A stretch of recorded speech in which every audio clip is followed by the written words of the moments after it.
Backbencher ধারণা মুছে ফেলে ছাত্রীদের মানসিক ও একাডেমিক বিকাশ ঘটাতে স্কুলে চালু হয়েছে এক অভিনব ইউ আকৃতির ক্লাসরুম।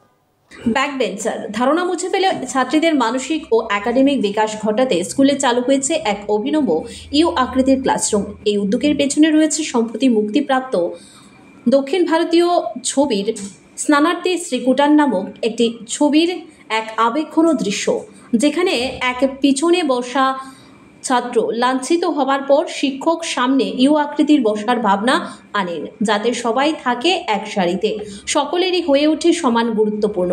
ঠিক সেইভাবেই এই নতুন শ্রেণীকক্ষে ছাত্রীরা একে অপরকে দেখতে পায়, শিক্ষকের নজরেও প্রত্যেকে থাকে সমানভাবে। বিদ্যালয় কর্তৃপক্ষ জানিয়েছে, এমন পরিবেশ সাইলেন্ট লার্নাররা যেমন মুখ খুলেছে, তেমনি ক্লাসরুমে উৎসাহ ও পারস্পরিক শ্রদ্ধাবোধ বাড়ছে। পেছনের বেঞ্চ মানেই অবহেলা, এই মানসিক দেয়াল ভেঙে সামনে এগিয়ে আসার নামই এখন সাবরুমের এই উদ্যোগ।